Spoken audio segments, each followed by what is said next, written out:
तो सरकार ने पिछले 2-3 वर्षों में एक कला संकाय के नाम से यहाँ एक जो अन्य महाविद्यालय की स्थापना की है, वो किया जा रहा है। हमारी फर्स्ट मांग ये है कि कृषि कॉलेज को प्राइवेट होने से बचाया जाए, इसको वापस सरकारी सुचारू रूप से चालू हो। जोबनेर की संगठक कॉलेज तरह बीएससी एग्रीकल्चर के, और हमें हमारी जो कॉलेज है उसको राजशेष से हटाकर हम चाहते हैं कि हमें एसकेएन। नमस्कार साथियों, आज हम मौजूद है बाबा नारायण दास कॉलेज सिमनपुरा के अंदर, और यहाँ पर आज लगातार 26वें दिन भी धरना प्रदर्शन जारी है। आइए हम बैठे धरने प्रदर्शन पर बैठे इन तमाम इन व्यक्तियों से चर्चा करते हैं और पूछते हैं कि आखिर छात्र हितों की बात की जाती है, उसी छात्र हितों को यहाँ पर वर्तमान सरकार, मौजूद सरकार कोई सुनवाई यहाँ पर कर नहीं रही है और किसी भी प्रकार की कोई कार्रवाई अभी तक नहीं हो पाई है। तो तमाम उन अधिकारियों से, वर्तमान सरकार से और सभी जो शिक्षा से जुड़े उन तमाम पदाधिकारियों से भी मैं निवेदन करूंगा कि इसकी जांच कर पूर्ण तरीके से इनकी कार्रवाई की जाए। इसी के बीच हमारे साथ मौजूद है एक और, इनसे अपन बात करते हैं। सर नमस्कार, मैं यहाँ का पूर्व छात्र संघ अध्यक्ष रहा हूँ मैं 96-97 के अंदर। अभी जो कॉलेज के अंदर ये पिछले 20 मार्च से हमारे ये धरना चल रहा है, फरवरी से 20 फरवरी से हमारे ये धरना चल रहा है। इस धरने को लेकर मैं आपके चैनल के माध्यम से दर्शकों को ये अवगत करवाना चाहता हूँ कि ये महाविद्यालय श्री नारायण दास जी महाराज द्वारा संचालित महाविद्यालय, जो वर्षों पुराना महाविद्यालय है। इस महाविद्यालय में एग्रीकल्चर एक सब्जेक्ट है। उस सब्जेक्ट को सब्जेक्ट न मानते हुए हमारी प्रथम मांग ये है कि इसको राजशेष से हटा के और उसको स्वतंत्र राजकीय कृषि महाविद्यालय का दर्जा दिलाया जाए, जिससे यहाँ अध्ययनरत छात्र छात्राओं को भविष्य अंधकार में होने से बच सके और इनके साथ न्याय हो सके। प्रथम मांग तो हमारी यह है, इसको लेके हम धरने पे बैठे हैं। दूसरी मांग हमारी यह है सर कि एनईपी 2020 की जो शिक्षा नीति है उसके अकॉर्डिंग कला, विज्ञान और वाणिज्य के छात्र छात्राएं कॉमन एजुकेशन ले सकते हैं। इसको देखते हुए हम ये चाहते हैं कि ये एक ही कैंपस में संचालित रहें, और जो सरकार ने पिछले 2-3 वर्षों में एक कला संकाय के नाम से यहाँ एक जो अन्य महाविद्यालय की स्थापना की है, वो भी एक तरह से अन्यायपूर्ण है, इन बच्चों के हितों के लिए कुठाराघात है।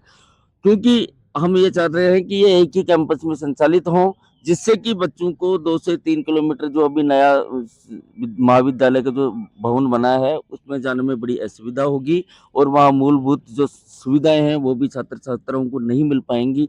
मुख्यतः इन 2 मांगों के लेकर हम यहाँ धरने पे बैठे हैं, और लगातार ये हमारे धरने को आज 26 दिन हो गए हैं। तो हम सरकार और सरकार के नुमाइंदों से पुरजोर शब्दों में ये मांग करते हैं कि इन छात्रों के और छात्राओं के साथ न्याय करिए और इनके जो भविष्य है उसको अंधकार में होने से बचाइए। ये हाथ जोड़ के आपसे अपील है, ये विनती है। हम पिछले 25 तारीख को सामान्य यहाँ के क्षेत्रीय विधायक माननीय कुलदीप धनखड़ जी से मिलके आए। हमारा प्रतिनिधिमंडल उनके पास गया, लेकिन उन्होंने भी हमें कोई संतोषपूर्ण जवाब नहीं दिया।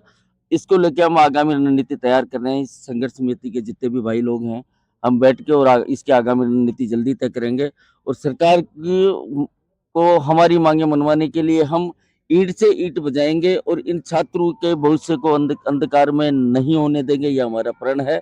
हम इस महाराज श्री की तपोस्थली में बैठे हैं। पिछले 26 दिन से ये हमारा धरना प्रदर्शन चल रहा है और हम इसको कभी व्यर्थ नहीं जाने देंगे, और हम जब तक इन बच्चों के साथ न्याय नहीं होगा तब तक हमारा सब कुछ काम धाम छोड़ कर हम इनके साथ में विद्यार्थियों के समर्थन में बैठे हैं। मैं अन्य लोगों से भी इस आपके चैनल के माध्यम से ये मांग करता हूं कि आप भी इस नेक कार्य में आए और हमारा सहयोग प्रदान करें। जय हिंद, जय भारत। देखिए, जहां कहते हैं कि शिक्षा से एक काफी पुरानी यादें जो जुड़ी हुई हैं, और इसी यादों के बीच में हमारे साथ एक बुजुर्ग व्यक्ति मौजूद हैं। उनसे भी बात करते हैं, उनके बारे में भी पूछते हैं, इनका कैसा रहा, इनका यहाँ का व्यवहार कैसा रहा, और इनसे भी चर्चा करते हैं और पूछते हैं कि इनका क्या कहना है। हाँ साहब, यह चवनपुरा कॉलेज सन 77 में महाराज ने बनाई थी जी। कोई से कितने पैसे लेके, कोई से चंदा लेके, कैसे भी 2-2, 4-4 रुपए कोई को लड्डा गिरा के, और इसको मतलब सारी चीज कृषि मान्य भी कर दी थी, और किसानों को भी यहाँ ट्रेनिंग करवाई जाती थी। और अब 3-4 वर्ष से ना तो किसानों को ट्रेनिंग कराई जा रही है और इसको अलग ही भेज दिया, 3 किलोमीटर दूर भेज दिया गया। जो 3 किलोमीटर दूर भेजने से मतलब जैसे चौमासा आएगा तो वहाँ आम रास्ता है नहीं, बच्चों को जाने में परेशानी होगी। और अलग अलग सब्जेक्ट हैं तो अलग अलग वहाँ कॉलेज में जाएंगे, फिर यहाँ आएंगे, तो इसको यहाँ की यहीं स्थगित रख दी जाए। जय हिंद।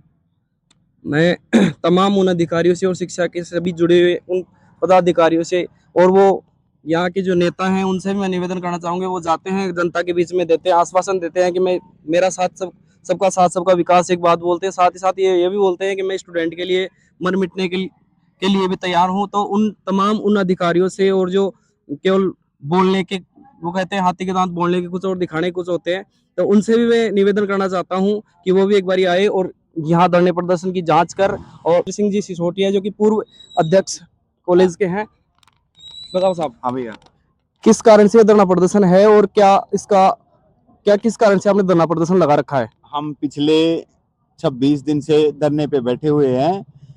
1977 में महाराज श्री ने ये पूरी और 77 में ये चालू हुई थी। उसके बाद इसमें विभिन्न वर्षों में अलग अलग संकाय खुले, जिसमें से कृषि संकाय भी था। कृषि संकाय को अभी राजशेष जो एक प्राइवेट संस्था है उसके द्वारा संचालित किया जा रहा है। हमारी फर्स्ट मांग ये है कि कृषि कॉलेज को प्राइवेट होने से बचाया जाए, इसको वापस सरकारी सुचारू रूप से चालू हो, जोबनेर की संगठक कॉलेज की सूची में इसका नाम हो, आईसीआर से इसको मान्यता मिले।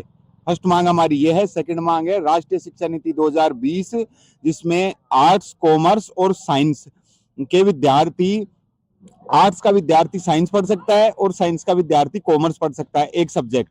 लेकिन वो तब पढ़ सकता है जब ये तीनों संकाय एक कैंपस में हो। अब इस कला संकाय को 3 किलोमीटर दूर भेजा जा रहा है, जो राष्ट्रीय शिक्षा नीति की अवहेलना हो रही है। दूसरी मांग हमारी ये है। तो अभी तक इसके ऊपर क्या कार्रवाई हो चुकी है और अभी तक किस किस नेताओं और प्रणेताओं यहाँ पे कौन कौन आए हैं, क्या क्या कार्रवाई अभी तक हो चुकी है? देखो, हमने एसडीएम साहब को ज्ञापन देके अवगत कराया था और क्षेत्रीय विधायक को ज्ञापन देके अवगत कराया था, लेकिन 26 दिन के हमारे धरने में आज तक कोई भी सरकार का नुमाइंदा या कोई अधिकारी नहीं आया। और अगर वो नहीं आके हमको कमजोर आंक रहे हैं या हमको हल्के में ले रहे हैं तो ये उनकी गलतफहमी है और हमारी मांगे नहीं मांगी गई तो हम बहुत आगे तक जाएंगे। हम बहुत लड़ाकू योद्धा हैं, ऐसा वो गलत ना सोचे। आने वाले पंचायत चुनावों में और विधानसभा चुनावों में इसका जवाब उनको मिल जाएगा, जो आज ये गलतफहमी पाल के बैठे हैं कि धरना तो ऐसे ही चलता है। जवाब देंगे समय पे उनको। ठीक है, जहाँ वर्तमान सरकार स्टूडेंट की बात करती है, छात्र हितों की बात करती है, वहीं यहाँ अभी तक किसी भी प्रकार से कोई काम नहीं हुआ है। आइए इसी के मामले में छात्रों से भी बात करते हैं, उनका क्या कहना है और उनका क्या विचार है इसके प्रति। हम कृषि संकाय के छात्र हैं, बीएससी एग्रीकल्चर के, और हमें हमारी जो कॉलेज है उसको राजशेष से हटाकर हम चाहते हैं कि हमें एसकेएन यूनिवर्सिटी जोमनेर में मिलाया जाए और हमारा अलग से जो शिक्षा संबंधी जो सुविधाएं हैं वो हमारी सुचारू रूप से चले। हमारी यही मांग है।